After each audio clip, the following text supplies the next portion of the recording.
Yo les gars, j'espère que vous allez bien. On se retrouve dans cette vidéo pour faire le point sur le parcours trading. Alors, comme je l'avais dit dans ma dernière vidéo, là ça y est, je suis parti, hein, je suis un digital nomade. Donc du coup, j'ai plus le même setup que j'avais chez moi forcément avant de partir. Donc du coup, au niveau des vidéos, voilà, là j'en fais moins tous les jours, j'en fais un peu plus chaque semaine du coup. Donc je vais changer un petit peu la manière dont je vais faire le bilan parce que là finalement il y a plusieurs journées de trading à débrief ensemble. Alors il s'est passé un truc assez fou, c'était un peu n'importe quoi pour être franc avec toi sur ce challenge. Donc on est toujours sur le même challenge, hein, toujours celui qui avait commencé le 24 décembre. Je suis toujours à moins 6% comme tu peux le voir ici. En fait, ce qui est assez drôle ou pas drôle, ça dépend comment on voit les choses, c'est qu'en fait ici, donc je sais pas si tu te rappelles, à un moment donné, j'étais à moins 9 et quelques sur mon challenge, et puis j'ai un peu remonté, et en fait j'étais retombé là à moins 7 à ce moment-là, je crois, et c'était vendredi dernier avant que je parte, il y avait NFP, la fameuse news, une des plus grosses news du mois, tu le sais, en trading. Et en fait, je me suis dit, bon, je suis à moins 7%, là je vais partir, je sais pas comment je vais pouvoir trader ou autre, vas-y, je tente de trader NFP. Et bon, enfin, c'était vraiment c'était pas du tout une approche conseillée, c'était un peu du casino, même si j'avais fait une analyse avant et que j'étais plutôt baissier. On sait très bien que ce genre de news, c'est complètement aléatoire. Donc du coup, c'était très casino, mais comme j'étais à moins 7%, j'avais plus grand chose à perdre. Et il se trouve que NFP est passé et je suis remonté à 0 et quelques pourcents. Et tu vas me dire, ok, tu étais à 0 et quelques pourcents, alors pourquoi là tu es de nouveau à moins 6? Parce que j'ai refait n'importe quoi derrière. Et en fait, là, il s'est passé un truc, enfin, il y a deux choses, en fait, deux leçons que je tire déjà de ça.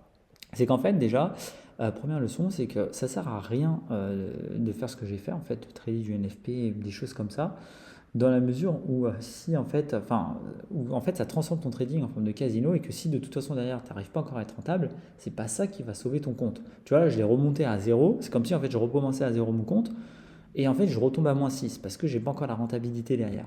Donc du coup, ça n'a pas vraiment d'intérêt de trader. Et c'est vrai que j'en suis rendu compte, hein, parce que souvent, c'est vrai que je comptais un peu sur les news avant, même dans mes anciens challenges, pour remonter un petit peu tout comme par magie ou pour valider les challenges. Et en fait, là, je me rends vraiment compte que ça ne sert à rien de faire ça. Ça ne sert à rien si derrière, tu n'as pas hors news une méthodologie encore qui est rentable dans ton trading. Et deuxième point que j'ai constaté, c'est qu'en fait, bon, là, tu vois, je suis sorti un petit peu de mon confort habituel pour trader. Donc, j'étais pas tout à fait dans les mêmes dispositions et j'ai fait des analyses un peu plus à la va-vite. Et là, j'ai enchaîné vraiment des trades perdants, des trades que j'aurais jamais dû prendre en fait, hein. Là, tu vois un petit peu les résultats. Donc, ça, c'était NFP. Bon, là, c'était une journée quasiment break-even. Mais là, tu vois que les deux derniers jours, j'ai enchaîné un petit peu des trades. N'importe comment, parce qu'en fait, si tu veux, j'étais à gauche à droite, je regardais sur mon téléphone et tout, enfin, je me suis pas mis dans des bonnes conditions d'analyse. Et donc, en fait, ça montre aussi à quel point c'est important de, voilà, de garder quand même une sorte de routine dans ton analyse et de ne pas faire ça à la rapide. Parfois, tu dis, ouais, c'est bon, j'ai le concept en tête, je vois à peu près ce que ça va faire, tu fais un truc sur ton téléphone. Surtout pas, en fait, surtout pas. Ce que j'ai fait, c'est des conneries faire ça. Il faut vraiment rester dans des vraies conditions et prendre son temps, quoi. Donc là, c'est vraiment ce dont je me suis aperçu sur cette première semaine de trading que j'ai pu faire en étant plus chez moi et en étant tout en mouvement. Donc du coup, voilà, c'est des points importants. Donc là, finalement, c'est un petit peu la déception, oui, non, parce que en fait, de toute façon, ça, enfin, c'est pas que c'est même pas une déception, si tu veux. Là, je me rends compte que c'est toujours pareil. Voilà, c'est une bonne leçon, je dirais plutôt, de se dire voilà, c'est bien, tu as beau prendre plus 7% sur un trade en trade en NFP, derrière, en fait, ça sauvera pas ton compte, ça sauvera pas ton trading, hein.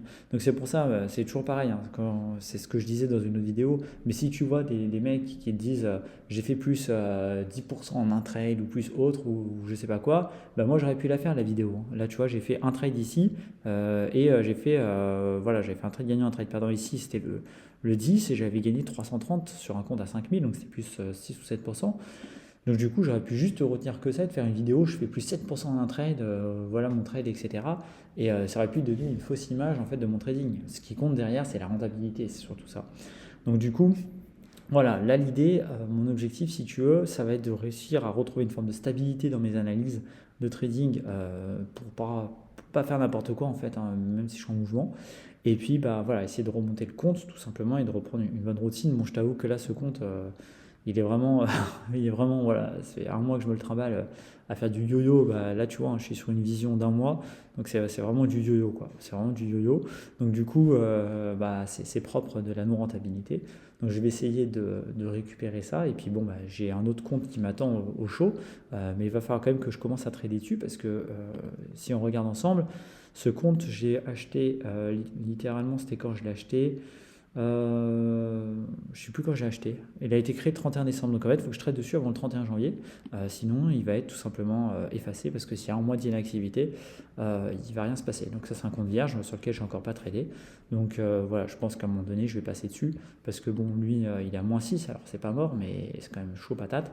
Et si à un moment je vois que ça devient, voilà, que dans 10 jours je suis encore comme ça et qu'il n'est pas cramé, je passerai sur l'autre, je pense. Donc voilà un petit peu pour le topo. Alors au niveau des graphiques, bon, j'ai pas grand chose à te montrer parce que là j'ai fait plein de trades en fait, hein. Donc voilà, j'avais tradé NFP, j'ai fait plein de trades. Donc là ce matin, enfin là, à l'heure à laquelle je fais cette vidéo, il est exactement midi. J'ai pas tradé ce matin. Je verrai si je trade cet après-midi. Mais voilà, donc du coup, bon voilà, de toute façon, c'est rien d'intéressant, ça consolide pas mal. Je vais voir, il faut que je fasse une analyse. J'ai pas encore été sur les graphiques ce matin, mais du coup, voilà un petit peu le topo. Là, j'ai moins des trades à analyser en détail, en tout cas ici, parce que il n'y a aucun trade qui valait l'intérêt. Franchement, me voir prendre plus 7% sur une bougie d'une minute NFP, ça n'a aucun intérêt. Et les trades que j'ai pris étaient tellement avec une analyse bâclée qu'il n'y a même pas, il y a pas vraiment d'intérêt non plus. Donc voilà, tu vois, il y a le côté, bon, bah, tu es en mouvement, tu as envie de gagner de l'argent avec le trading en plus du reste et tout, et tu te précipites, et voilà, ça pardonne pas, le marché ne pardonne pas, donc voilà, faut retrouver, j'étais très speed là ces derniers jours, il faut que je retrouve du calme et de la sérénité dans mon analyse, et puis essayer de repartir sur de bonnes bases, voilà pour ce challenge. Donc bah, je te partage en toute transparence, hein, comme tu le vois, les hauts, les bas. Moi, comme tu le sais, c'est pas mon activité principale. Pour moi, là, j'essaye d'en vivre, c'est pour le challenge. Et si j'arrive à en vivre, tant mieux. Enfin, quand je dis en vivre, si j'arrive à en tirer un salaire. Maintenant, c'est pas mon activité principale, donc voilà, je l'aborde pas non plus avec une grosse pression, hein, je vais pas te mentir. Donc peut-être que ça joue aussi, mais du coup, voilà. En tout cas, je vais quand même essayer de reprendre quelque chose d'un peu plus structuré et d'un peu plus organisé pour essayer de valider ces challenges et atteindre quand même mon objectif qui est de réussir à tirer plusieurs mois de salaire grâce au trading, hein. C'est quand même un des objectifs que j'ai avec ce parcours-là. Donc voilà, ça te montre aussi les étapes par lesquelles on peut passer. Et moi, je ne les coupe pas, il n'y a pas de montage, tu vois, je te les partage de manière transparente et cash. Peut-être que toi, tu as un parcours plus simple que le mien, et tant mieux, franchement, tant mieux. Peut-être que tu es dans la même situation que moi. Peut-être que tu galères bien plus que moi aussi. Je ne sais pas où tu en es. Moi, ça fait un an que j'ai vraiment commencé à trader, bon, avec une pause de 5-6 mois. Donc en fait, ça fait vraiment 6 mois que je trade. Donc voilà, je sais qu'il faut du temps. Et j'accepte de le prendre et tout ça, à terme, je finirai par le corriger, je le sais. Il faut juste que je m'y mette bien et que je me concentre sur ce que je fais. Voilà pour la vidéo, pour le petit partage et le petit récap. Donc voilà, je suis toujours là, même s'il y a moins de vidéos, c'est pas du tout que j'ai arrêté, je trade tous les jours, c'est simplement la logistique. Donc là, j'ai pris le temps de le faire, de me poser un peu, de faire la vidéo, et je reviendrai vers toi probablement la semaine prochaine pour te refaire un bilan sur la suite. Voilà. Comme d'hab, n'hésite pas à mettre un petit like et à t'abonner à la chaîne si tu veux pas louper les autres vidéos. Et je te dis à très vite pour la suite. Ciao.